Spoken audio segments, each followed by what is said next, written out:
हर हर महादेव।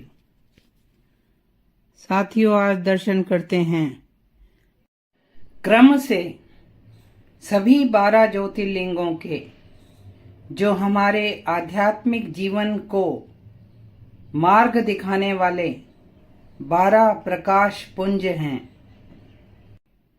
12 ज्योतिर्लिंगों में से प्रथम ज्योतिर्लिंग सोमनाथ मंदिर के, जिसे देवपाटन भी कहते हैं। यह स्थान 2000 ईस्वी पूर्व की सिंधु घाटी की सभ्यता की साइट भी है। यह अति प्राचीन तीर्थ स्थान है। यहाँ पहले 3 नदियों के संगम पर लोग स्नान करने आते थे। 3 नदियां कपिला, हिरण और सरस्वती। भारत के 5 समुद्र तटीय जो पवित्र और प्रतिष्ठित स्थान हैं, उनमें से एक है। बाकी 4 भी आपको बता दूं। गुजरात में द्वारका समुद्र के पास, उड़ीसा में पुरी, रामेश्वरम और तमिलनाडु में चिदम्बरम। पौराणिक कथा के अनुसार यहाँ चंद्रदेव ने, जिनका एक नाम सोम भी है, उन्होंने भगवान शिव को अपना स्वामी मानकर दक्ष के श्रेयग्रस्त होने के शाप से मुक्ति पाने के लिए यहाँ भगवान शिव की आराधना और तपस्या की। भगवान शिव ने प्रसन्न होकर चंद्रमा को अमरत्व का वरदान दिया तथा प्रजापति दक्ष के वचनों की भी रक्षा करने के लिए चंद्रदेव से कहा कि कृष्ण पक्ष में तुम्हारी कला क्षीण होगी और शुक्ल पक्ष में बढ़ेगी।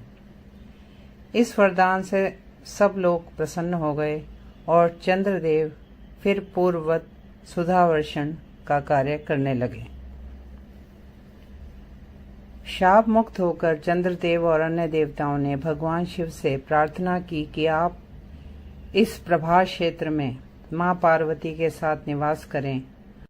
आशुतोष भगवान शिव ने देवताओं की प्रार्थना पर यहाँ ज्योतिर्लिंग रूप में रहना स्वीकार किया।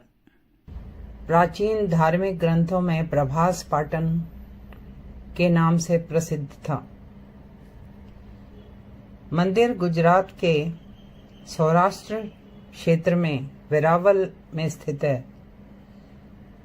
मंदिर पर कई बार बर्बर मुस्लिम आक्रमण हुए। महमूद गजनवी, अलाउद्दीन खिलजी, औरंगजेब,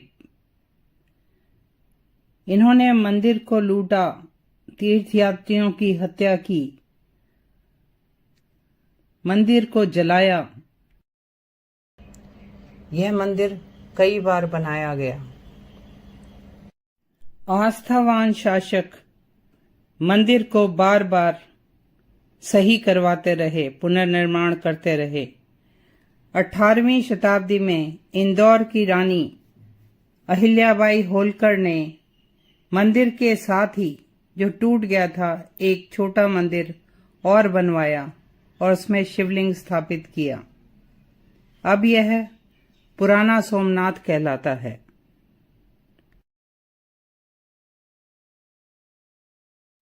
स्वतंत्रता के बाद सरदार वल्लभ भाई पटेल के प्रयासों के कारण मंदिर का पुनर्निर्माण हुआ और 1951 तक मंदिर निर्माण का कार्य पूरा हुआ। मंदिर चालुक्य शैली में बना है। मंदिर 2 सतहों में बना है। मंदिर का मंडप नक्काशी वाले स्तंभों वाला है। छत भी नक्काशी से सजी है और मंदिर में 212 पैनल्स हैं नक्काशी वाले। मंदिर का शिखर जो गर्भगृह के ऊपर है 15 मीटर ऊंचा है और उसके ऊपर 8.2 मीटर का ध्वजस्तंभ लगा है। गर्भगृह स्वर्ण पत्रों से सजा है। गर्भगृह में मुख्य तौर से शिवलिंगम की पूजा होती है। शिवलिंगम के पीछे मां पार्वती की मूर्ति है और उनके आसपास दोनों ओर भगवान कार्तिकेय और भगवान गणेश की मूर्तियां हैं। गर्भगृह में पूजा केवल पुजारी करते हैं। तीर्थयात्री केवल दर्शन कर सकते हैं। मंदिर परिसर में हनुमान जी, गणपति जी, नवदुर्गा, माता अन्नपूर्णा, काशी विश्वनाथ जी के मंदिर हैं। मंदिर की दक्षिण दिशा में समुद्र के किनारे एक स्तंभ है। उस पर तीर रखा दिखाया गया है और यह बताया जाता है कि सोमनाथ मंदिर और दक्षिणी ध्रुव के बीच पृथ्वी का कोई भूभाग नहीं है। यह बाण स्तंभ के नाम से प्रसिद्ध है। सोमनाथ मंदिर में शाम को लाइट एंड साउंड शो 1 घंटे का होता है, जिसमें टिकट लेकर मंदिर का इतिहास देखा जा सकता है। इस प्राचीन तीर्थ में पितृगणों का श्राद्ध भी किया जाता है।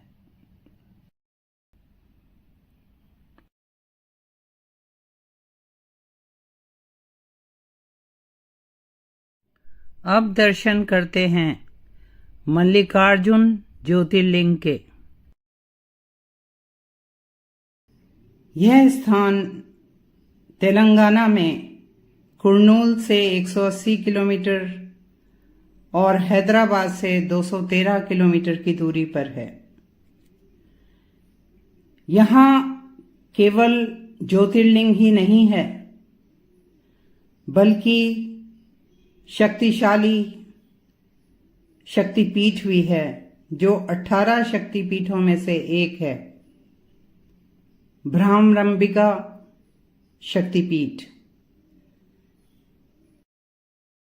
यह स्थान ज्योतिर्लिंग के लिए, शक्तिपीठ के लिए, वाइल्ड लाइफ सेंचुरी के लिए और कृष्णा नदी पर डैम के लिए प्रसिद्ध है।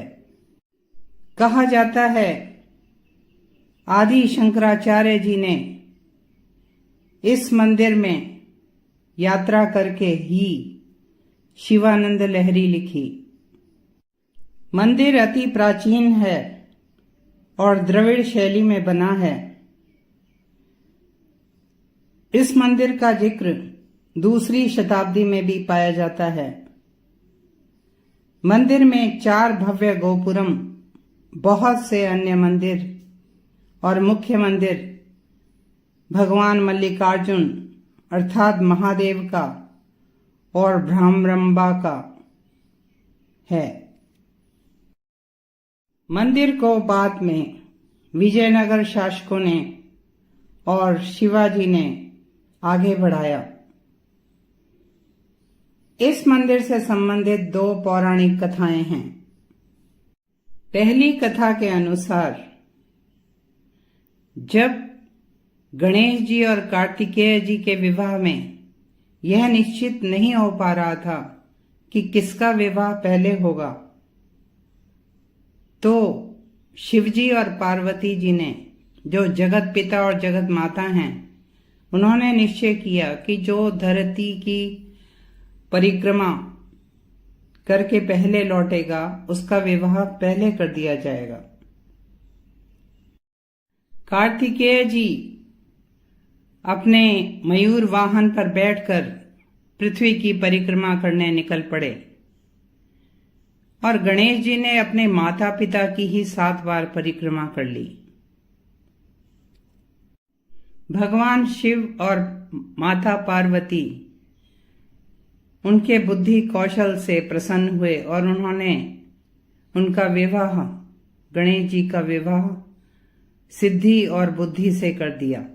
सिद्धि अर्थात आध्यात्मिक शक्ति और बुद्धि अर्थात ज्ञान। कार्तिकेय जी लौटे तो उन्हें यह बात पसंद नहीं आई।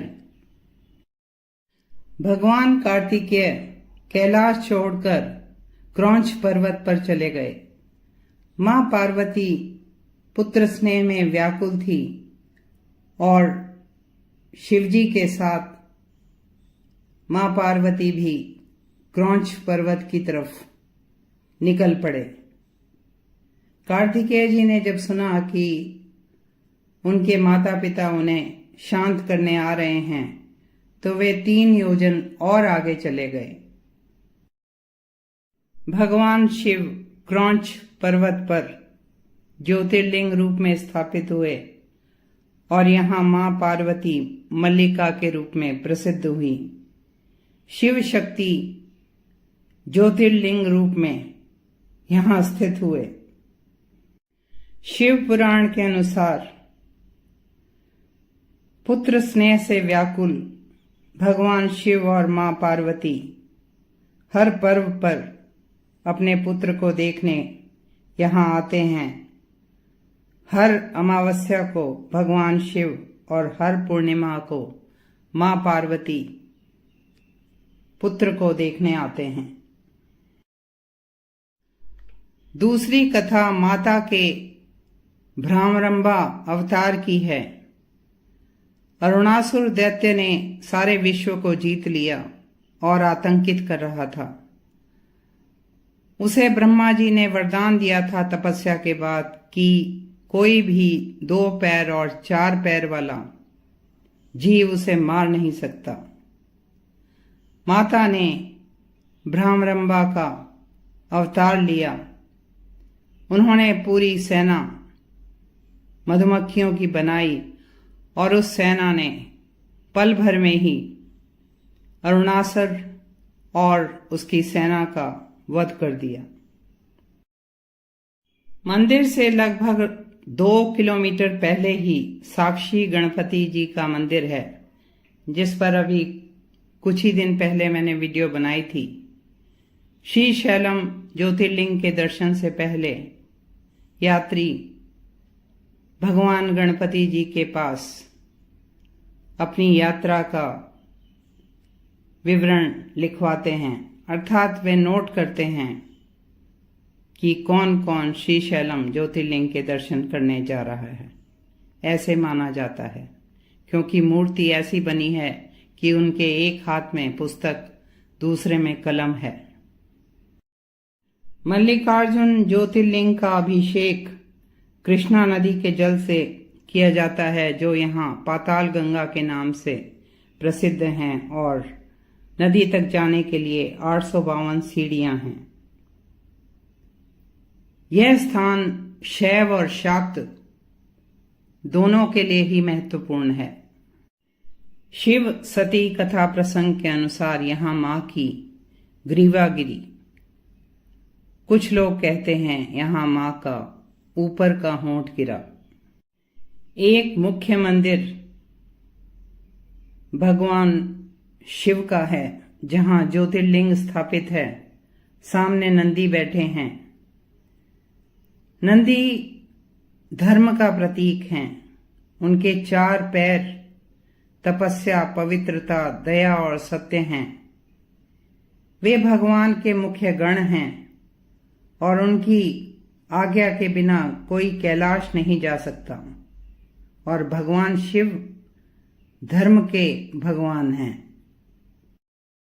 मुख्य मंडप जहां नंदी जी विराज रहे हैं, उस मंडप में नक्काशी वाले स्तंभ हैं। मंदिर परिसर में सहस्त्रलिंग हैं जिनकी पूजा श्री राम ने की थी। 5 लिंग ऐसे हैं जिनकी पूजा पांडवों ने की थी। अन्य मंदिरों में वृद्ध मल्लिकार्जुन, सहस्त्रलिंगेश्वर, शिखरेश्वर, अर्धनारीश्वर, वीरभद्र, ब्रह्मा जी के मंदिर स्थापित हैं। मंदिर की दीवारों पर आकर्षक मूर्तियां हैं। मल्लिकार्जुन भ्रामरंबा मंदिर के मुख्य त्योहार हैं शिवरात्रि, श्रीशैलम उगादि समारोह, श्रीशैलम दशहरा उत्सव जो 9 दिन चलता है, श्रीशैलम कुंभोत्सव संक्रांति उत्सव, कार्तिक मास और श्रावण मास के उत्सव। मंदिर में विशेष पूजा करवाने के लिए ड्रेस कोड भी है, पुरुष धोती में और महिला साड़ी में ही पूजा करवा सकती हैं। मंदिर में श्रद्धालु तुलाभार भी करवा सकते हैं।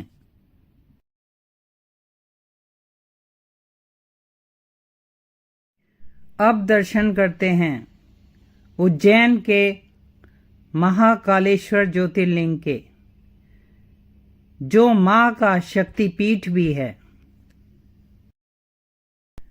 उज्जैनी नगर शिप्रा नदी के दाएं किनारे पर मध्य प्रदेश में स्थित है। यह सप्तपुरियों में से एक है और भारत का नाभि स्थान कहलाता है। यह स्थान प्राचीन ग्रंथों में अनेक नामों से प्रसिद्ध है, जैसे अवंतिका, उज्जैन, अमरावती, शिवपुरी, चूड़ामणि, प्रतिकल्प आदि। उज्जैन प्राचीन काल से ही एक व्यापारिक केंद्र था। यह विद्वानों की नगरी थी। यहाँ भक्त स्नान, दान, श्राद्ध तर्पण करते हैं। 12 सालों में यहाँ सिंहस्थ पर्व में कुंभ मेला होता है। इस स्थान पर अनेक महान कवि, शासक और तपस्वी रहे। यह भगवान शिव की तपोभूमि है। इस कारण यहाँ भगवान जागृत हैं। यहाँ महाकाल वन में भगवान विष्णु ने ब्रह्मा जी की प्रार्थना पर जगत कल्याण के लिए कुशा का आसन ग्रहण किया। इसलिए उज्जैन को कुशास्थली भी कहते हैं। यह क्षेत्र हमारे त्रिदेवों को, भगवान ब्रह्मा, विष्णु, महेश को प्रिय है। ब्रह्मा जी के वरदान से जब त्रिपुरासुर अत्याचारी हो गया तो भगवान शिव ने त्रिपुरासुर का वध किया और इसी विजय की खुशी में यह नगर उज्जैनी कहलाया। भगवान ने महाकाल वन में ही अंधकासुर को भी मारा था। स्कंद पुराण के अनुसार उज्जैन में 84 महादेव, 64 योगिनियां, 8 भैरव और 6 विनायक हैं। महाकाल मंदिर पुराणों के अनुसार प्रजापिता ब्रह्मा जी द्वारा स्थापित बताया जाता है। यह 12 ज्योतिर्लिंगों में से एक है और यह स्थान प्रागैतिहासिक काल से ही पूजन स्थान रहा होगा। 6ठी शताब्दी ईसा पूर्व में मंदिर का वर्णन है। उज्जैन में मिले पंचमार्ग सिक्कों में भगवान शिव बने हुए हैं। यहाँ की लोक कथाओं के अनुसार यहाँ भगवान शिव ने अपने एक भक्त राजा चंद्रसेन की रक्षा के लिए महाकाल रूप धारण किया और उसके शत्रुओं का नाश किया। फिर अपने भक्तों के आग्रह और प्रार्थना पर भगवान ने यहीं रहना स्वीकार किया। पुराना मंदिर लकड़ी के स्तंभों पर बना था, लेकिन आज जो मंदिर है वह मराठा, भूमिजा और चालुक्य शैली में बना है। महाकालेश्वर पूरे भारत के ईष्ट हैं।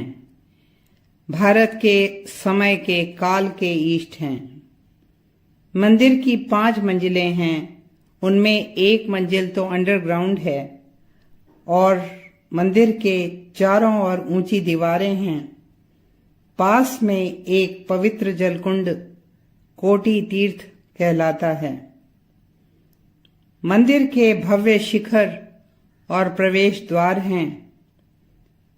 शिखर आकाश को छूता हुआ प्रतीत होता है। गर्भगृह में भगवान का शिवलिंग स्वयंभू है और दक्षिणमुखी है।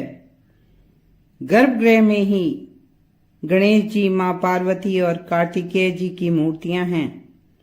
दक्षिण में नंदी बैठे हैं। महाकाल मंदिर के गर्भगृह की ऊपर की मंजिल में ओंकारेश्वर महादेव की मूर्ति है। तीसरी मंजिल में नागचंद्रेश्वर की मूर्ति है, जो दर्शनों के लिए नाग पंचमी में ही खोली जाती है। भगवान शिव उज्जैन के शासक हैं।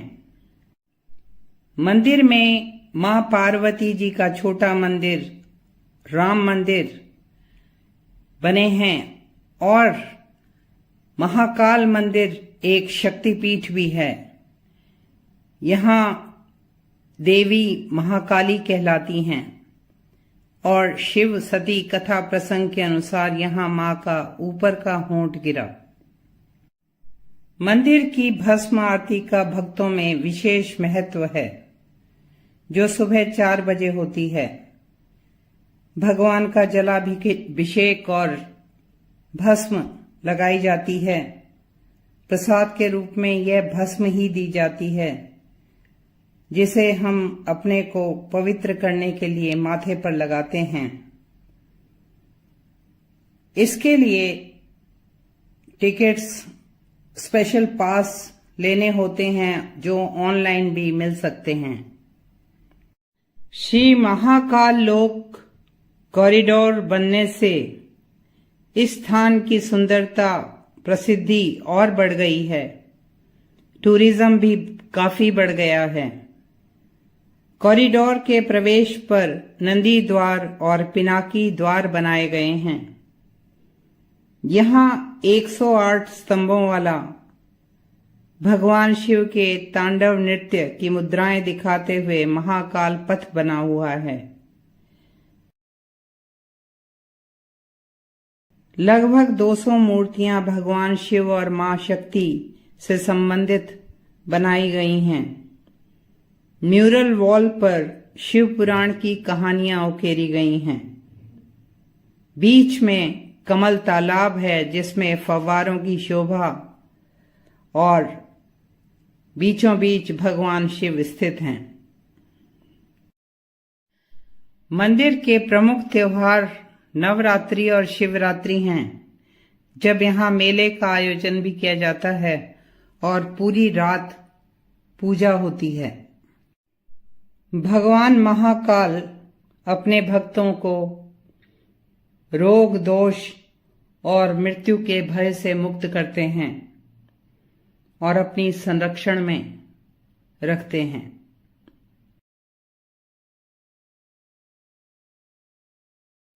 अब दर्शन करते हैं ओंकारेश्वर ज्योतिर्लिंग के।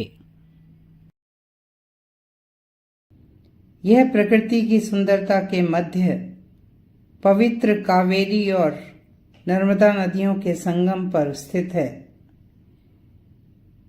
मध्य प्रदेश के खंडवा जिले में और नर्मदा नदी के बीच मांधाता या शिवपुरी नामक द्वीप पर यह ज्योतिर्लिंग है। कहा जाता है यहाँ राजा मांधाता ने घोर तपस्या करके भगवान शिव को प्रसन्न किया था और भगवान शिव से यहीं निवास करने का वरदान मांगा, और यह तीर्थ नगरी ओंकार मांधाता के रूप में पुकारी जाने लगी। यह द्वीप भी ओंकार आकार में है और यहाँ 2 मंदिर हैं, ओंकारेश्वर और ममलेश्वर। दोनों ज्योतिर्लिंगों को एक ही माना जाता है। ओंकारेश्वर ज्योतिर्लिंग ओंकार पर्वत पर नर्मदा नदी के उत्तर की दिशा में है और ममलेश्वर या अमरेश्वर ज्योतिर्लिंग नर्मदा नदी के दक्षिण की ओर है। ओंकारेश्वर में कुल 68 तीर्थ हैं।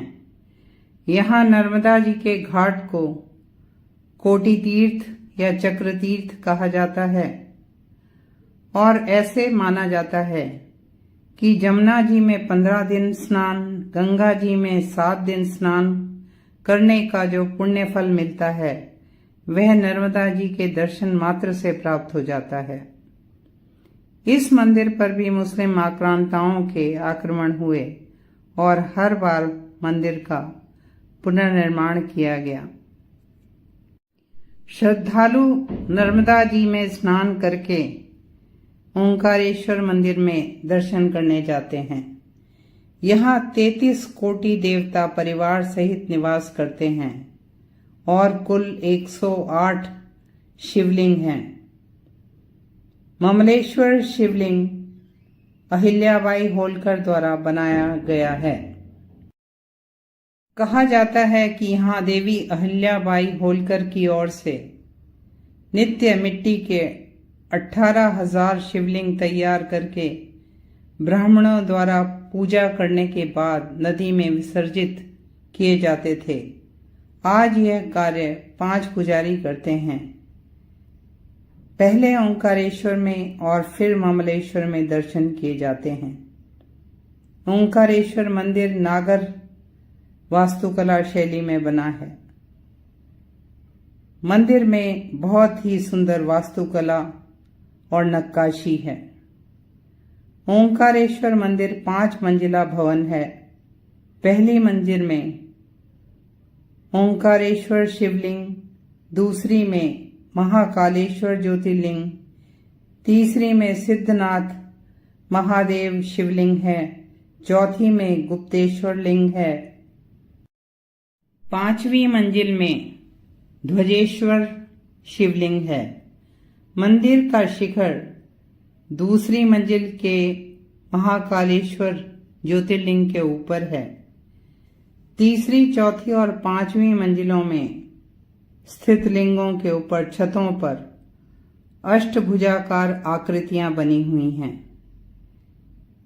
पहले और दूसरी तलों के शिवलिंगों के प्रांगणों में नंदी जी की मूर्तियां हैं। मंदिर का विशाल सभा मंडप है। इसमें 60 स्तंभ हैं। कहते हैं आदि शंकराचार्य अपने गुरु गोविंद भागवत पद से एक गुफा में मिले थे। मंदिर के नीचे एक गुफा में आदि शंकराचार्य जी की मूर्ति स्थापित है। मंदिर में मुख्य तौर से 3 पूजाएं प्रतिदिन होती हैं। सुबह की पूजा टेम्पल ट्रस्ट के पुजारी करते हैं। दिन की पूजा सिंधिया राज्य के पुजारी करते हैं और शाम की पूजा होलकर राज्य के पुजारी करते हैं।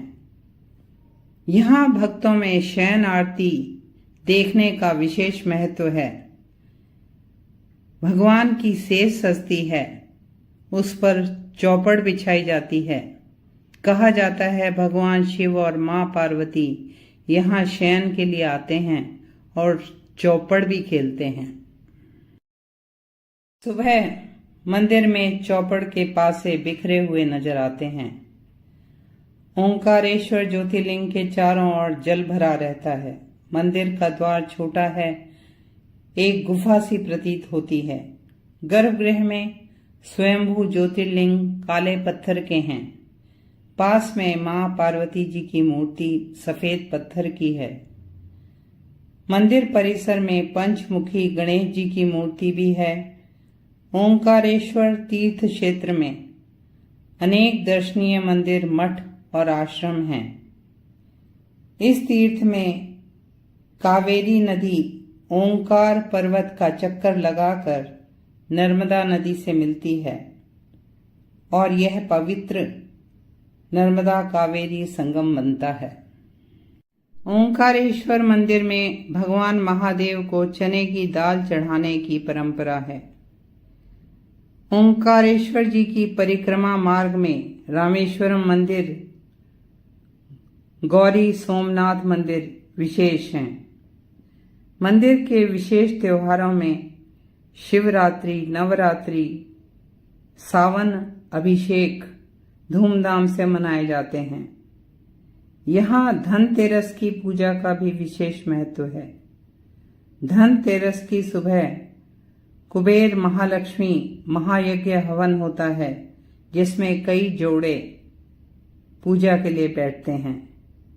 इस पूजन में शामिल होने और मां लक्ष्मी की कृपा पाने यहाँ हजारों भक्त आते हैं। नर्मदा परिक्रमा में ओंकारेश्वर मंदिर एक प्रमुख पड़ाव है।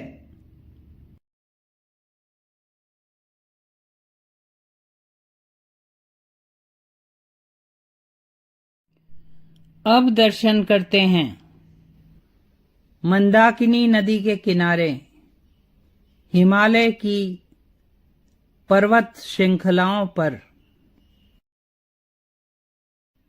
उत्तराखंड के रुद्रप्रयाग जिले में स्थित केदारनाथ धाम के।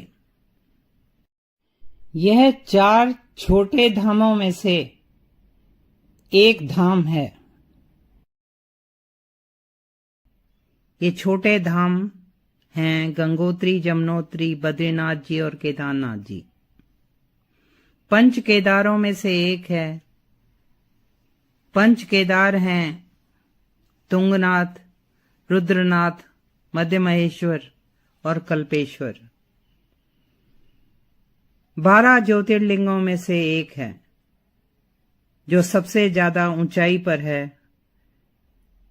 मंदिर समुद्र तल से 3583 मीटर की ऊंचाई पर है। केदारनाथ जी केदार खंड के स्वामी हैं। मंदिर ठंडे जलवायु के कारण आमतौर से अक्षय तृतीया से कार्तिक पूर्णिमा में आम श्रद्धालुओं के लिए खोला जाता है। सर्दियों में 6 महीने भगवान केदारनाथ जी का विग्रह भव्य उत्सव के साथ डोली में पूजन के लिए ऊखीमठ के ओंकारेश्वर मंदिर में ले जाया जाता है।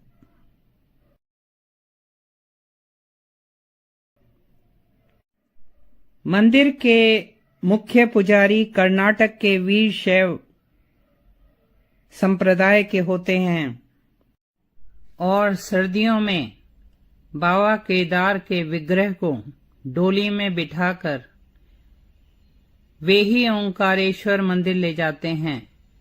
साथ में गढ़वाल आर्मी रेजिमेंट बैंड्स की मधुर धुन होती है और 6 महीने बाद उत्सव के साथ भगवान की डोली केदारखंड में वापस आती है। अब कुछ क्षण Indian army band of Garhwal rifles की धुन सुनिए।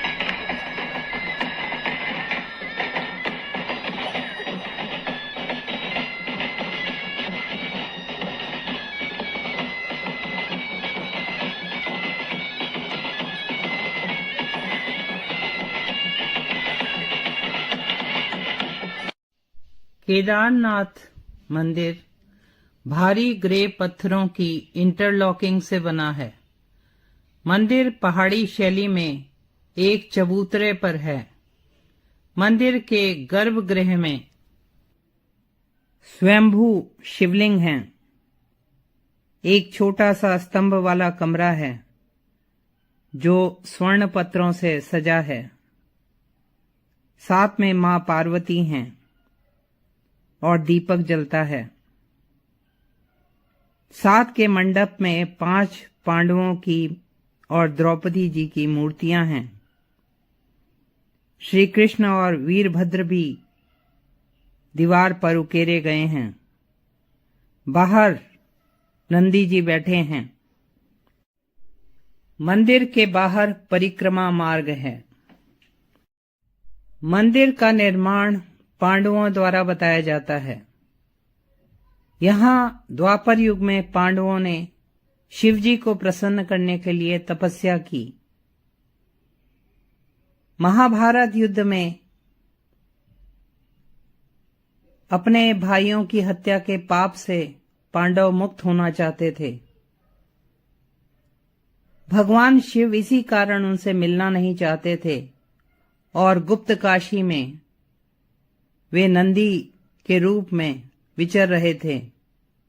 पांडव भीम ने भगवान शिव को पहचान लिया, लेकिन वे भूमि में लुप्त हो गए और फिर प्राचीन कथाओं के अनुसार उनकी पीठ केदारनाथ में, हाथ तुंगनाथ में, मुंह रुद्रनाथ में, नाभि भाग मध्य महेश्वर में और बाल कल्पेश्वर में दिखे। इन 5 स्थानों में पांडवों ने शिव मंदिर बनवाए जो पंच केदार कहलाए। पंच केदारों के दर्शन के बाद बद्रीनाथ जी जाना आवश्यक बताया जाता है। पांडवों ने केदारनाथ जी में तपस्या की, यज्ञ किया और फिर स्वर्गारोहणी का रास्ता लिया। केदारनाथ जी के आसपास पांडवों के कई चिन्ह मिलते हैं।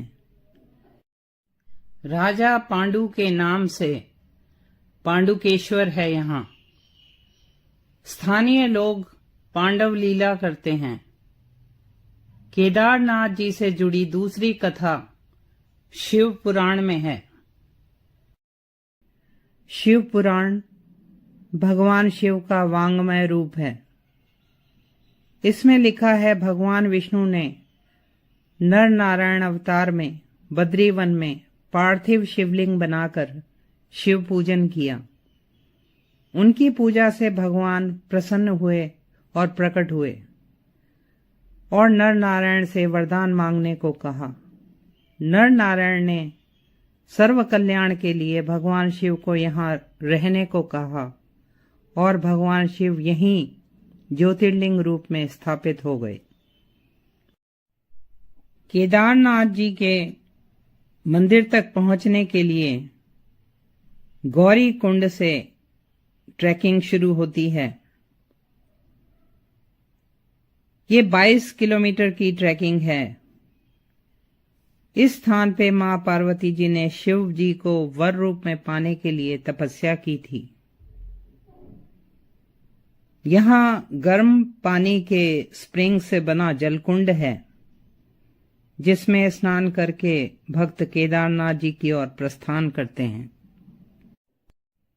पूरी ट्रैकिंग के मुख्य स्थान हैं जंगल चट्टी, भीमबली, रामबाड़ा, लिंचौली और रुद्र पॉइंट। जो तीर्थयात्री ट्रैकिंग नहीं कर पाते उनके लिए गौरी कुंड से ही पौनी, खच्चर, पालकी आदि मिल जाते हैं, जिसके उचित दाम सरकार ने लिखे होते हैं। रुद्रप्रयाग से ही केदारनाथ जी का रास्ता प्राकृतिक सुंदरता से भरा हुआ है। साथ साथ गंगा जी चलती हैं। रास्ते में बर्फीले झरने, बर्फीले पहाड़ियां, बर्फीले रास्ते, चीड़, देवदार के वृक्ष, बुरांस के वृक्ष रास्ते की सुंदरता बढ़ाते रहते हैं।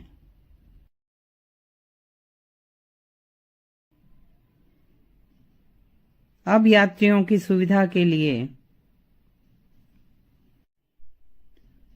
हेलीकॉप्टर की सुविधाएं भी हैं। 8वीं शताब्दी में आदि शंकराचार्य जी ने बद्रीनाथ जी और केदारनाथ जी के मंदिरों का जीर्णोद्धार कराया। कुछ विद्वान मानते हैं कि केदारनाथ जी में ही आदि शंकराचार्य जी ने महासमाधि ली थी और मंदिर के पीछे उनका समाधि स्थल भी है। केदारनाथ जी के मंदिर के 600 मीटर की दूरी पर भैरवनाथ जी का मंदिर है, जो सर्दियों में इस स्थान की रक्षा करता है। जून 2013 की लैंडस्लाइड और बाढ़ में केदारनाथ जी में जान और माल का बहुत नुकसान हुआ था, किंतु एक शिला जो आज पूजी जाती है, जिसे भीमशिला कहते हैं, उसी बाढ़ में आई और मंदिर के पीछे लगकर उसने बाढ़ के वेग को रोक दिया और मंदिर को क्षति नहीं पहुंच पाई। बाढ़ का वेग 2 हिस्सों में बंट गया। केदारनाथ जी में जो त्योहार धूमधाम से मनाए जाते हैं वे हैं हरियाली तीज, नाग पंचमी, रक्षाबंधन, समाधि पूजा, श्रावण में अन्नकूट मेला, श्रावणी पूर्णिमा और महाशिवरात्रि।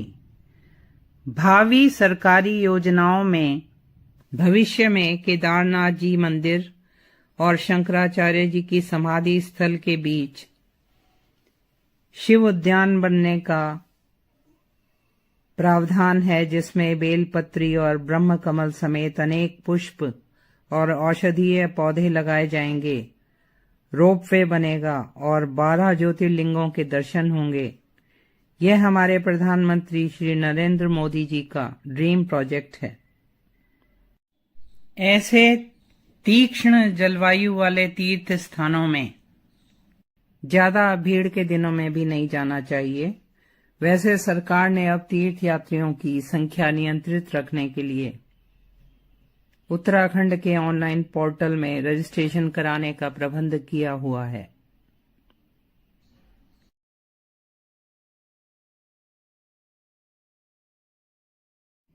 अब एक और ज्योतिर्लिंग के दर्शन करते हैं, जो सह्याद्री पर्वतमाला पर स्थित है। भोरगिरी गांव है और पुणे से 110 किलोमीटर की दूरी पर है। भीमा शंकर ज्योतिर्लिंग। भीमा शंकर ज्योतिर्लिंग फॉरेस्ट जोन में है और यह स्थान वाइल्ड लाइफ सेंचुरी के लिए भी प्रसिद्ध है, जो पश्चिमी घाट पर स्थित है और यहाँ अनेक तरह की वनस्पति, जीव जंतु देखे जा सकते हैं। यह wild life sanctuary Malabar giant squirrel के लिए भी प्रसिद्ध है, बड़ी गिलहरी। भीमा शंकर ट्रैकर्स के लिए भी एक आकर्षक डेस्टिनेशन है। पौराणिक कथाओं के अनुसार यहाँ भगवान शिव ने त्रिपुरासुर का वध किया था। भीमा शंकर मंदिर नागर शैली में बना है।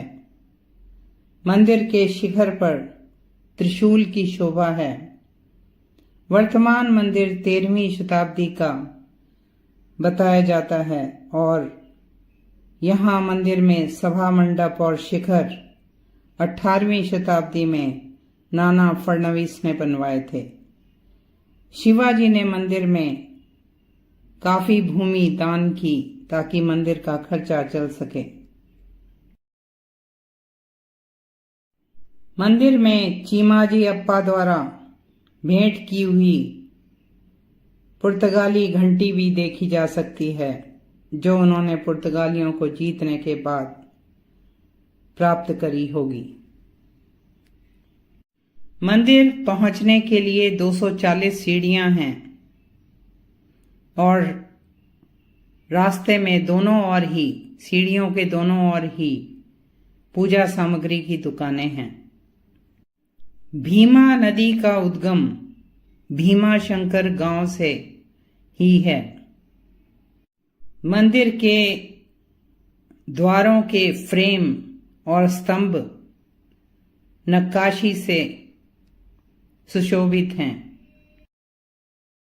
भीमा शंकर मंदिर में श्रद्धालु मोक्ष कुंड तीर्थ में स्नान करके आते हैं, जो पास में ही है। यहाँ बताया जाता है कि संत ज्ञानेश्वर और नामदेव भी आए थे। गर्भगृह में शिवलिंगम है, पीछे मां पार्वती की सुंदर मूर्ति है और गर्भगृह के सामने नंदी बैठे हैं।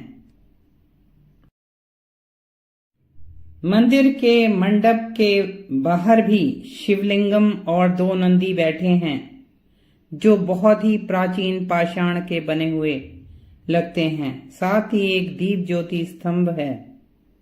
एक छोटे मंदिर में हवन कुंड भी था और वहां बैठे पुजारी ने प्रसाद रूप में भस्म की पुड़िया दी।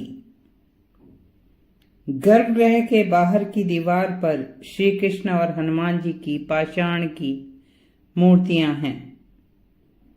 मंदिर परिसर में शनि देव मंदिर भी है।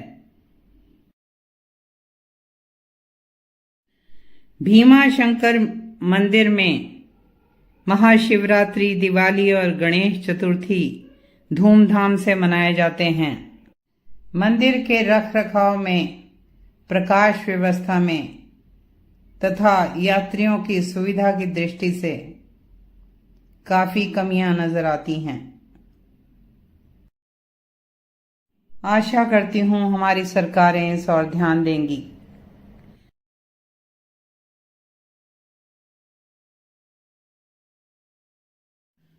अब दर्शन करते हैं।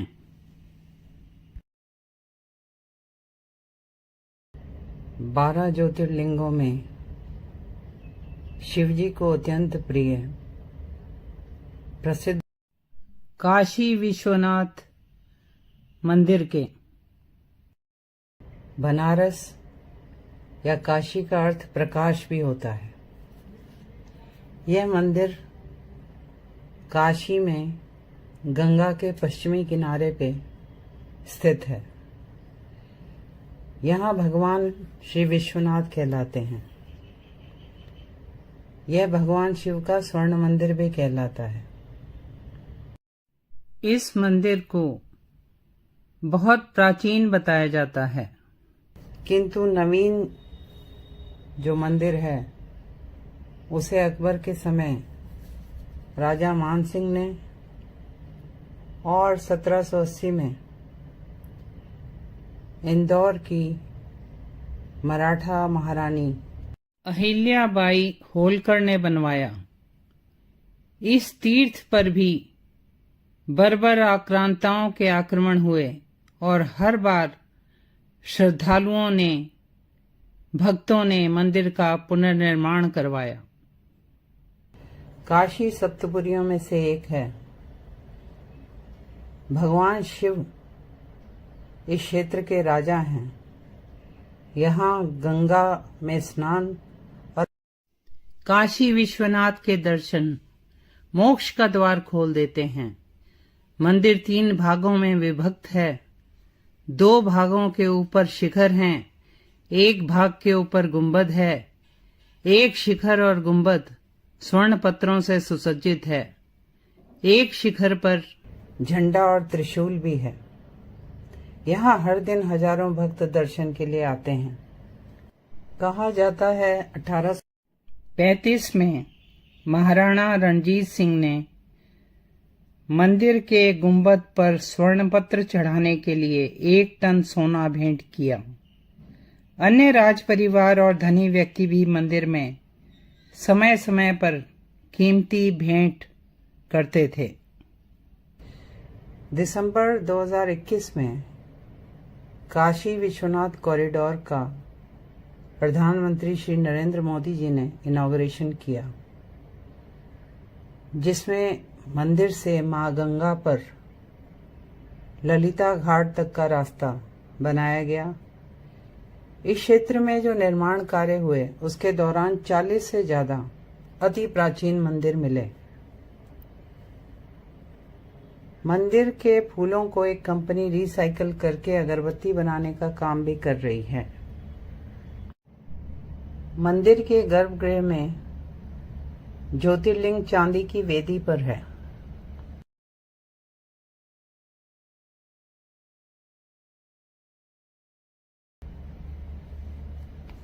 मुख्य मंदिर के साथ काल भैरव, कार्तिकेय, अविमुक्तेश्वर, विष्णु भगवान, गणेश जी, शनि भगवान, शिव पार्वती के छोटे मंदिर भी हैं। मंदिर परिसर के उत्तर की ओर एक ज्ञानवापी कुआं है। कहा जाता है कि मुगल आक्रमण के समय मंदिर के मुख्य पुजारी को शिवलिंगम को लेकर इसी कुएं में कूदना पड़ा। मंदिर के मुख्य त्योहारों में शिवरात्रि धूमधाम से मनाई जाती है काशी में। फाल्गुन शुक्ल एकादशी को यहाँ रंग भरी एकादशी कहते हैं, जहाँ मंदिर डमरू के स्वर से गूंज जाता है और मणिकर्णिका घाट पर भोले के भक्त चिता भस्म से होली खेलते हैं। मान्यता है कि गौना कराने के दूसरे दिन बाबा विश्वनाथ ने महाशमशान पर अपने गणों के साथ होली खेली थी।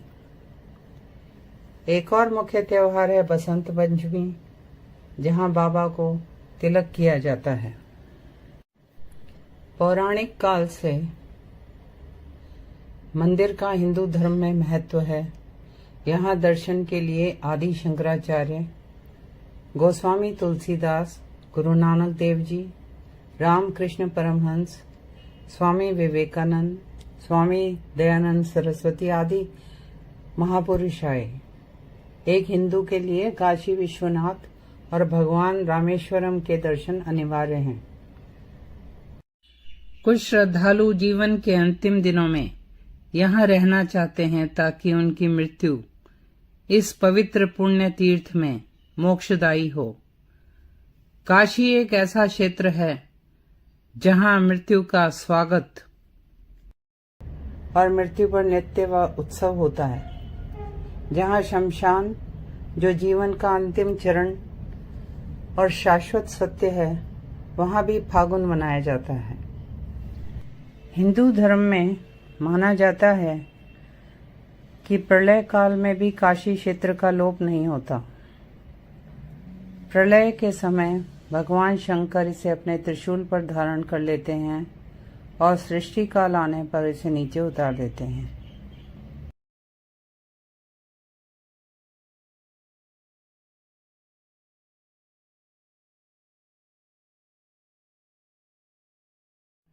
अब दर्शन करते हैं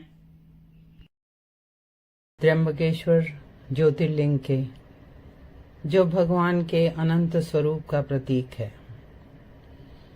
यह मंदिर सह्याद्री पर्वत श्रृंखला के ब्रह्मगिरी, नीलगिरी और कलागिरी पर्वतों के मध्य स्थित है। महाराष्ट्र राज्य के नासिक जिले के त्र्यंबक गांव में स्थित है यह त्र्यंबकेश्वर मंदिर। ब्रह्मगिरी पर्वत से पुण्य तो या गौतमी गंगा या गोदावरी नदी का उद्गम है। ब्रह्मगिरी पर्वत को शिव रूप माना जाता है। गौतम ऋषि ने अपने ऊपर लगे गौहत्या के पाप से मुक्ति पाने के लिए यहाँ कठोर तप किया और शिव जी से गंगा जी को यहाँ अवतरित करने का वरदान मांगा। फलस्वरूप दक्षिण की गंगा अर्थात गोदावरी नदी का उद्गम हुआ, जो आंध्रा में राजामुंद्री में समुद्र से मिलती हैं। गौतम ऋषि जी व गंगा जी की प्रार्थना पर 3 नेत्रों वाले भगवान शिव ने यहाँ वास करना स्वीकार किया और त्र्यंबकेश्वर के नाम से प्रसिद्ध हुए। माँ गंगा गौतमी गंगा या गोदावरी कहलाईं। त्र्यंबकेश्वर मंदिर नागर शैली में काले पत्थरों से बना है। मंदिर का पुनर्निर्माण तीसरे पेशवा बालाजी बाजीराव ने करवाया, जब औरंगजेब ने इस मंदिर को काफी क्षति पहुंचाई थी। मंदिर का पुनर्निर्माण कार्य शुरू होने की और समाप्त होने की तिथि मंदिर के मेन गेट पे संस्कृत में लिखी हुई है। मंदिर के गर्भगृह में 3 छोटे छोटे शिवलिंग हैं जो एक गहराई में हैं। ये तीनों शिवलिंग ब्रह्मा, विष्णु, महेश भगवान के प्रतीक माने जाते हैं। शिवलिंग में लगातार पानी आता रहता है। सुबह की पूजा के बाद अर्घा पर चांदी का पंचमुखी मुकुट चढ़ा दिया जाता है और सोमवार को कीमती पत्थरों का व हीरे का मुकुट पहनाया जाता है। मंदिर के 4 प्रवेश द्वार हैं। पूर्व से पश्चिम मंदिर की लंबाई 265 फीट, उत्तर से दक्षिण 218 फीट, मंदिर की ऊंचाई 96 फीट है और श्रद्धालु ज्यादातर उत्तरी द्वार से आते हैं। मंदिर के शीर्ष पर 3 कलश और एक धातु का झंडा भी बना हुआ है। मुख्य मंदिर के सामने नंदी जी बैठे हैं। मंदिर के पूर्वी द्वार की ओर कछुआ बना है, जो इस तथ्य को याद दिलाता है कि हमें अपने काम, क्रोध, लोभ, मद, मोह, ईर्ष्या को नियंत्रित रखना चाहिए। जैसे कछुआ अपने अंगों को सख्त खाल में छुपा कर रखता है। मंदिर में अनेक पूजनीय जल सरोवर हैं। अमृत कुंड का जल पूजा कार्यों में प्रयोग होता है। मंदिर परिसर में कुशावर्त तीर्थ भी है, जो गोदावरी नदी का उद्गम स्थान भी बताया जाता है। इस तीर्थ में पुरोहितों द्वारा अनेक उत्तम पूजाएं संपन्न कराई जाती हैं, जैसे काल सर्प शांति पूजा, त्रिपिंडी विधि या श्राद्ध पूजा, कुंभ विवाह पूजा, रुद्र अभिषेक पूजा, नारायण नाग बलि या पितृदोष संबंधी पूजा, महामृत्युंजय मंत्र आदि पुरोहितों, जो अधिकृत पुरोहित हैं, उनके द्वारा संपन्न कराए जाते हैं। ये ताम्र पत्रधारी होते हैं। मंदिर में शिवलिंग के अलावा श्री गंगा जी की, रामेश्वर जी, केदारनाथ जी, राम, कृष्ण, परशुराम, जलेश्वर, लक्ष्मी नारायण की मूर्तियां भी हैं। और मंदिर में ही साधुओं के आश्रम, समाधि और परिसर में मठ भी हैं। यहाँ के पुरोहितों द्वारा जीनियोलॉजी रजिस्टर्स भी रखे गए हैं। उन लोगों को नमन है जिन्होंने ऐसा मंदिर बनवाया, उन कारीगरों को, उन शिल्पकारों को, जिनकी 31 वर्ष की कठिन तपस्या, श्रम से भोलेनाथ का ऐसा भव्य मंदिर बना, जिसकी शिल्प कला अद्भुत है। पत्थर की दीवारों पर कैसे उन्होंने देव, यक्ष, मानव, अन्य प्राणी बनाए होंगे। इसमें 48 ऊंट और 85 हाथी, 112 घोड़ों ने मकराना राजस्थान से संगमरमर लाने में मदद की। और उस जमाने में मंदिर निर्माण में 9 लाख रुपए का खर्च किया बताया जाता है। 16 फरवरी 1756 में शुक्रवार के दिन महाशिवरात्रि के पर्व पर मंदिर का पुनर्निर्माण कार्य संपन्न हुआ और धूमधाम से मंदिर में पूजा अर्चना शुरू की गई। शिव पुराण के अनुसार जब जब बृहस्पति सिंह राशि पर आते हैं, तब सभी देवता, तीर्थ तथा पुण्य क्षेत्र इस गौतमी तट पर आकर निवास करते हैं। यह विश्व में एकमात्र ज्योतिर्लिंग है जिसमें हमारे त्रिदेव ब्रह्मा विष्णु महेश विराज रहे हैं।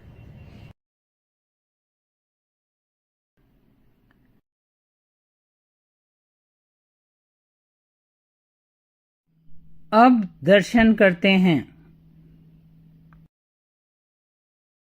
वैद्यनाथ मंदिर के, जिसे बाबा वैद्यनाथ धाम भी कहा जाता है।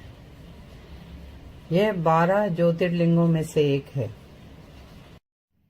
वैद्यनाथ मंदिर का महत्व एक शक्तिपीठ के रूप में भी है। यह 51 शक्तिपीठों में से एक है जहां मां का हृदय गिरा, और इसीलिए इसे हारदा पीठ भी कहते हैं।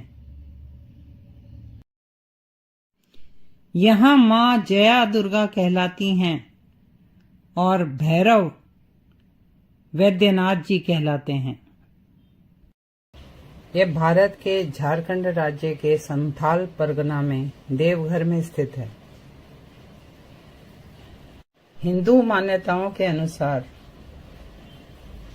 राक्षस राजा रावण ने वरदान प्राप्त करने के लिए इस स्थान पर भगवान शिव की पूजा की, तपस्या की, और रावण ने बलिदान के प्रतीक रूप में एक एक करके अपने सिर शिवजी को अर्पित किए।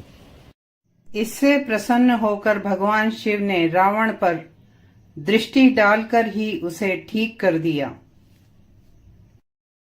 और वे इस स्थान पर वैद्यनाथ कहलाए। दूसरी पौराणिक कथा के अनुसार रावण भगवान शिव को प्रसन्न करने के लिए हिमालय क्षेत्र में तपस्या कर रहा था। उसने अपने 9 सिर भगवान को भेंट स्वरूप अर्पित किए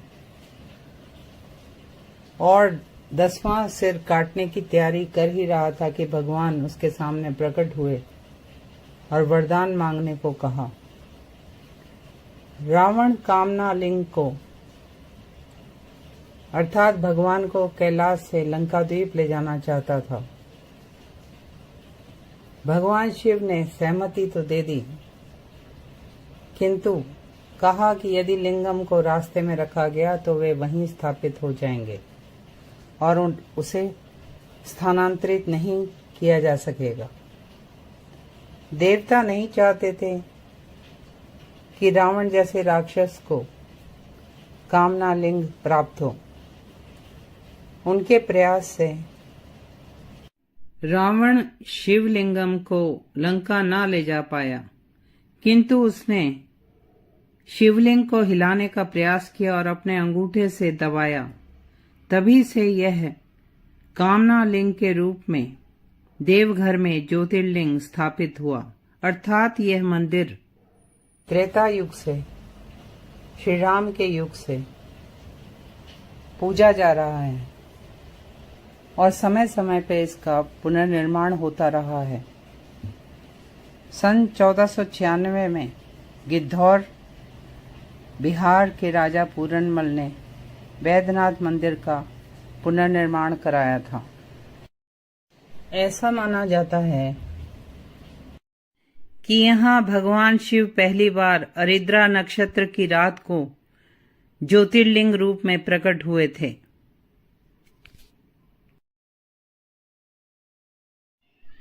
मंदिर प्रांगण में मां पार्वती, भगवान गणेश, मां जगत जननी, ब्रह्मा जी, माता सरस्वती, भैरव भगवान, श्री राम, अन्नपूर्णा माता, मां काली और लक्ष्मी नारायण मंदिर हैं। इस मंदिर की विशेष बात है, यहाँ मंदिर के ऊपर शीर्ष में पंचशूल है, त्रिशूल की जगह। वैद्यनाथ मंदिर कमल के आकार का है और 72 फीट ऊंचा है। मंदिर में प्राचीन नागर शैली और आधुनिक शैलियों की स्थापत्य कला देखने को मिलती है। एक स्पाइरल सा डिजाइन बना हुआ है।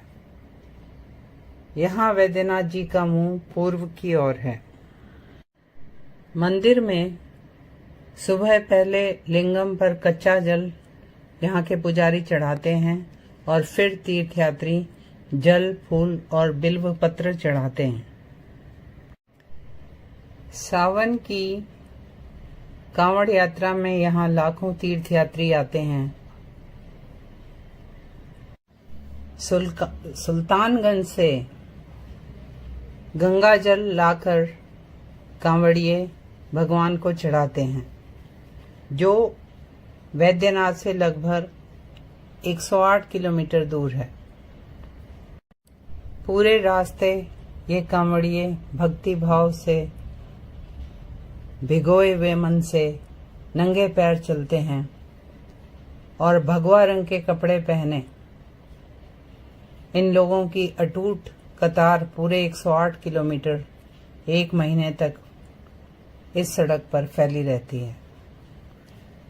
वैद्यनाथ जी के मंदिर में जल चढ़ाने के बाद ये तीर्थयात्री बासुकीनाथ मंदिर, जो वैद्यनाथ जी की तरह ही छोटे आकार का बना हुआ है, उस मंदिर के दर्शन करते हैं। इस मंदिर की विशेषता यह भी है कि यहाँ तीर्थयात्री ज्योतिर्लिंग पर स्वयं अपने हाथ से अभिषेक कर सकते हैं और बाबा धाम में प्रसाद रूप में पेड़ा खरीदा जाता है। यह देवघर की खासियत है। साथियों, अब मैं वैद्यनाथ जी की संध्या आरती का दर्शन कराती हूँ और साथ ही मंदिर का भी।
अब दर्शन करते हैं भगवान शिव के नागेश्वर ज्योतिर्लिंग के। भगवान शिव जगत के स्वामी हैं, नागों के भी स्वामी हैं। नागों के आभूषण धारण करते हैं और कंठ में विष धारण करते हैं। आज भगवान शिव के नागेश्वर ज्योतिर्लिंग की बात करते हैं। शिव पुराण के अनुसार नागेश्वर ज्योतिर्लिंग दारुका वन में है।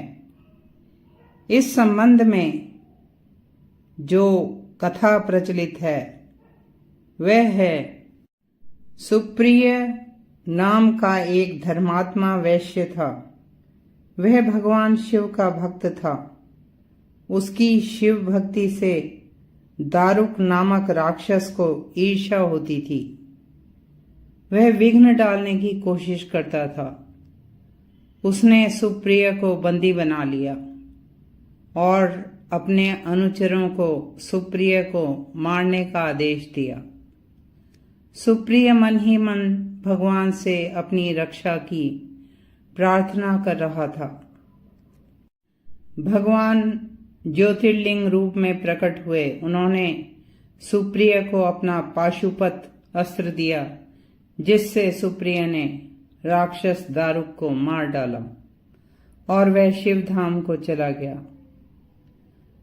भगवान का ज्योतिर्लिंग सरोवर में छुप गया और पांडवों को श्री कृष्ण द्वारा नागेश्वर ज्योतिर्लिंग का महत्व बताने के बाद उन्होंने अखंड पत्थरों का मंदिर बनाया और उसमें ज्योतिर्लिंग नागेश्वर स्थापित किया। तभी से भगवान शिव नागेश्वर और माता पार्वती नागेश्वरी रूप में पूजे जाते हैं। नागेश्वर ज्योतिर्लिंग के स्थान के विषय में 3 मत हैं। एक मत है कि गुजरात में गोमती द्वारका के बीच दारुका वन क्षेत्र में शिवलिंग स्थापित है। इस मंदिर के बाहर शिवजी की 80 फीट की ऊंची और 25 फीट चौड़ी विशाल प्रतिमा है। लेकिन यदि दारुका वन का अर्थ देवदार के वृक्षों का वन माना जाए तो वे काफी ऊंचाई में उगते हैं। यह मंदिर नया बना हुआ है। द्वारका नागेश्वर मंदिर में भक्त शिवलिंग के पास अभिषेक पूजा भी करा सकते हैं और यहाँ भी ड्रेस कोड है। पुरुष धोती में और महिलाएं साड़ी में पूजा करवा सकती हैं।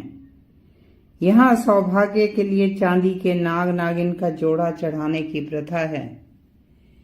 इस ज्योतिर्लिंग के ऊपर एक चांदी का बड़ा नाग स्थापित है और ज्योतिर्लिंग के पीछे मां पार्वती की प्रतिमा है। नागेश्वर ज्योतिर्लिंग के स्थान के विषय में दूसरा मत है कि यह ज्योतिर्लिंग महाराष्ट्र के हिंगोली जिले में औंढा गांव में स्थित है और यहाँ यह मंदिर महाभारत काल का बताया जाता है। यह औंढा नागनाथ मंदिर कहलाता है। इस मंदिर की वास्तुकला प्राचीन है और यह वन क्षेत्र में है।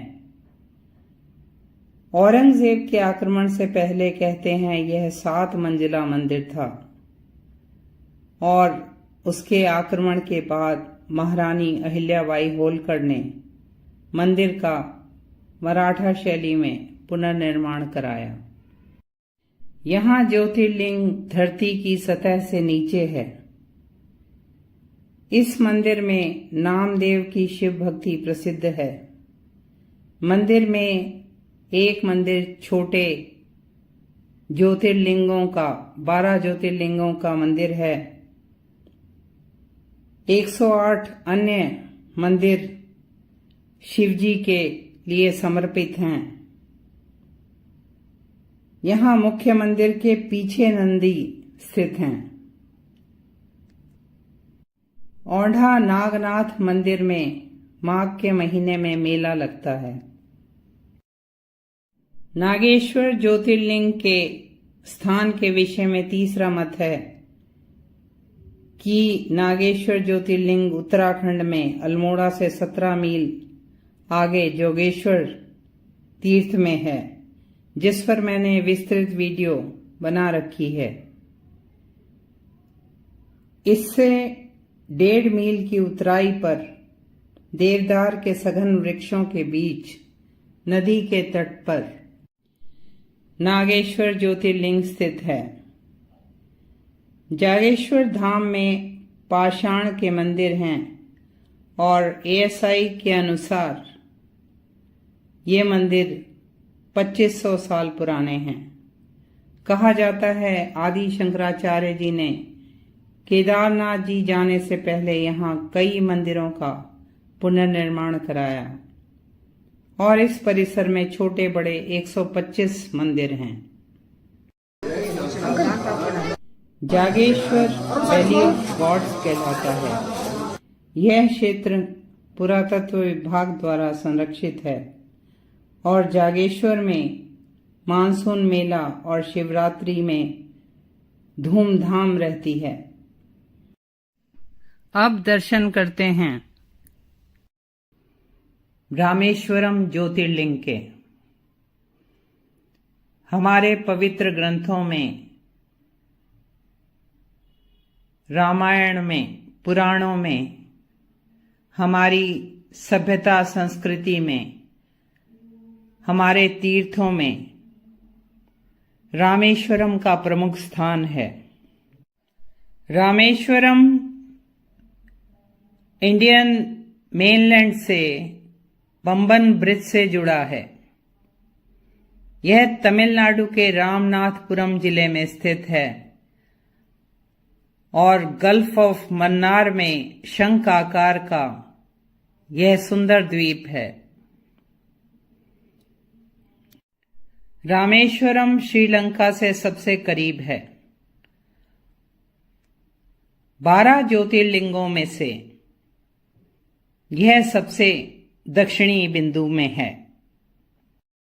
भगवान शिव जहां ज्योति रूप में स्थित हैं, ऐसे 12 ज्योतिर्लिंग गुजरात में सोमनाथ, गुजरात में ही द्वारका में नागेश्वर, आंध्र प्रदेश में श्रीशैलम में मल्लिकार्जुन, मध्य प्रदेश के उज्जैन में महाकालेश्वर, मध्य प्रदेश में ओंकारेश्वर, उत्तराखंड में केदारनाथ जी, महाराष्ट्र में भीमाशंकर, महाराष्ट्र में ही त्र्यंबकेश्वर, महाराष्ट्र के औरंगाबाद में घृष्णेश्वर, झारखंड के देवघर में वैद्यनाथ जी, तमिलनाडु में रामेश्वरम और वाराणसी में विश्वनाथ। यह तीर्थ आदि शंकराचार्य जी द्वारा निश्चित 4 धामों और 4 मठों में से एक है। अन्य 3 हैं बद्रीनाथ जी, जगन्नाथपुरी और द्वारकाधीश मंदिर। शिव पुराण के अनुसार श्री राम, जो भगवान विष्णु के 7वें अवतार थे, उन्होंने समुद्र लांघने से पहले शिव भक्त रावण पर विजय प्राप्त करने के लिए भगवान शिव की आराधना की।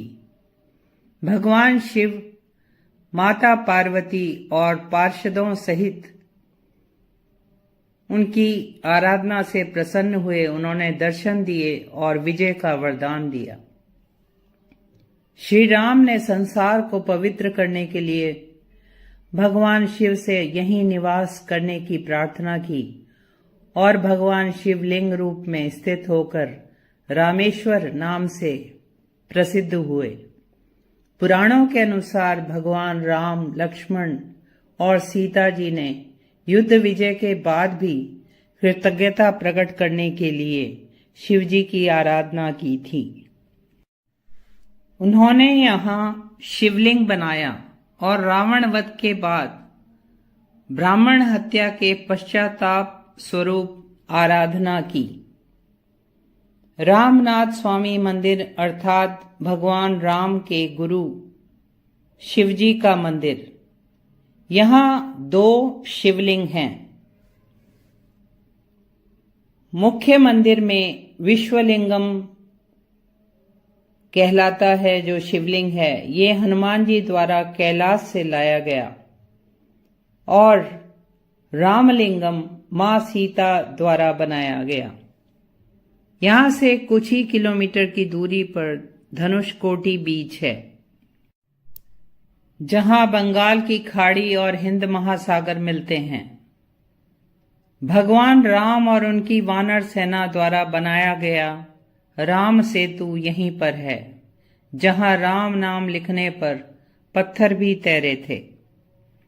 राम सेतु मां सीता को रावण की कैद से छुड़ाने के लिए बनाया गया था, लेकिन यहाँ ध्यान रखना पड़ेगा कि यहाँ दिन में ही जाना चाहिए। रात को यह इलाका सुनसान हो जाता है। रामेश्वरम मंदिर में मुख्य मंदिर काले ग्रेनाइट पत्थर का है। ये दूर से नावों में पानी के जहाज में लाए गए होंगे, क्योंकि आसपास ऐसे पत्थर नहीं हैं। गर्भगृह के ऊपर विमान में स्वर्ण पत्र की सजावट है। मंदिर में 17.5 फीट ऊंचे नंदी हैं। मंदिर परिसर में ही सेतु माधव अर्थात भगवान विष्णु, विशालाक्षी, महागणपति, नटराज, मां पार्वती, आंजनेय, रामनाथ स्वामी, सुब्रमण्यम स्वामी, महालक्ष्मी के छोटे छोटे मंदिर भी हैं। रामेश्वरम मंदिर में भारत का सबसे लंबा सुंदर चित्रकारी वाला गलियारा है, जिसमें 1212 स्तंभों पर नक्काशी है, रंगीन छत है और सारे गलियारों की लंबाई 3850 फीट होगी। मंदिर में 22 तीर्थ जलकुंड हैं, जिनका अलग अलग तापमान है। पहले भक्त समुद्र में स्नान करते हैं, फिर 22 कुओं से जल लेकर स्नान किया जाता है और फिर ज्योतिर्लिंग के दर्शन करते हैं। एक हिंदू के लिए आत्म मुक्ति के लिए वाराणसी और रामेश्वरम के दर्शन करना आवश्यक बताया जाता है। मंदिर में भव्य गोपुरम और मंडप हैं। मंदिर का प्रवेश द्वार का गोपुरम 40 मीटर का है और राज गोपुरम 53 मीटर ऊंचा है। मंदिर को बढ़ाने का कार्य, निर्माण का कार्य और सौंदर्यीकरण का कार्य समय समय पर दक्षिण भारत के शासकों और धनी लोगों ने करवाया। रामेश्वरम और राम सेतु तो काफी प्राचीन हैं, लेकिन रामनाथ स्वामी मंदिर 800 वर्ष पुराना ही बताया जाता है। यह मंदिर पांड्य वंश के समय बढ़ाया गया।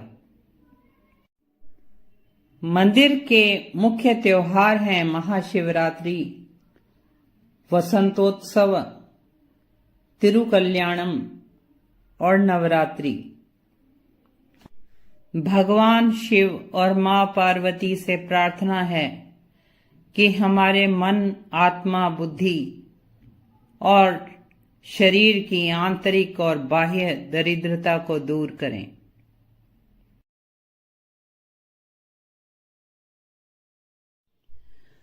अब भोलेनाथ के 12वें ज्योतिर्लिंग के दर्शन करते हैं।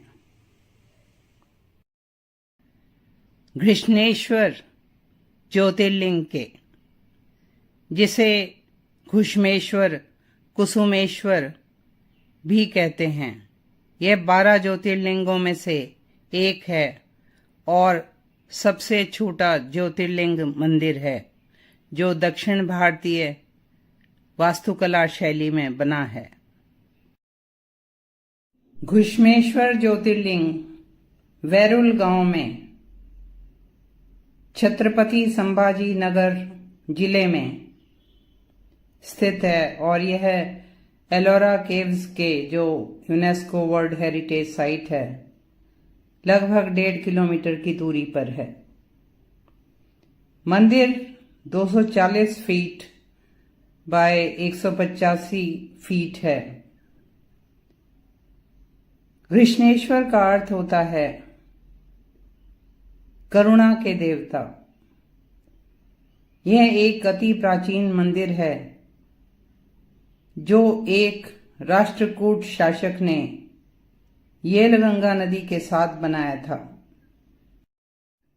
घुष्मेश्वर ज्योतिर्लिंग पर अनेक मुस्लिम आक्रांताओं के आक्रमण हुए और अनेक बार यह श्रद्धालुओं द्वारा फिर बनाया गया।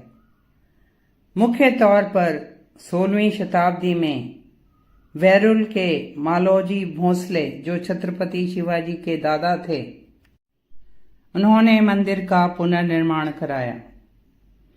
जो वर्तमान मंदिर है वह मुगल साम्राज्य के पतन के बाद इंदौर की महारानी अहिल्याबाई होलकर के योगदान से बना।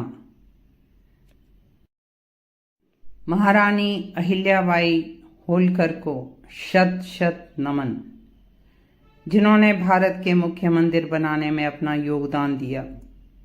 उन्होंने बनारस में काशी विश्वनाथ, गया में विष्णु मंदिर और सोमनाथ में ज्योतिर्लिंग मंदिर बनाने में अपना विशेष योगदान दिया। घृष्णेश्वर मंदिर लाल चट्टानों से मराठा शैली में बनाया गया है। शिखर 5 सतह का है जिस पर कलश है और शिखर पर ध्वजा लहरा रही है। मंदिर में भगवान विष्णु के दशावतार दिखाए गए हैं। भगवान शिव की जीवन लीला, शिव विवाह दिखाए गए हैं। सभा मंडप 24 स्तंभों पर बना है और नंदी जी इसी मंडप में विराज रहे हैं। गर्भगृह 17 फीट बाई 17 फीट का है जो पूर्वाभिमुख है। ज्योतिर्लिंग काले पत्थर का है। मंदिर परिसर में शिवालय तीर्थ कुंड भी है। मंदिर से संबंधित पौराणिक कथा शिव भक्त कुसुमा या घुष्मा की है, जिसके पुत्र को उसकी अपनी ही बहन ने मार दिया। फिर भी वह भगवान का ध्यान करती रही और शिवजी उसकी भक्ति से प्रसन्न होकर प्रकट हुए, उसके पुत्र को जीवित किया और कुसुमा की प्रार्थना पर भगवान ज्योतिर्लिंग रूप में यहां स्थापित हुए। घुष्मेश्वर ज्योतिर्लिंग मंदिर के मुख्य त्योहार हैं महाशिवरात्रि, सावन मास की यात्राएं, गणेश चतुर्थी, नवरात्रि, वैकुंठ चतुर्दशी जो कार्तिक पूर्णिमा से पहले आती है और इसमें भगवान शिव जी को यहाँ तुलसी पत्र भेंट किए जाते हैं। दिवाली, होली।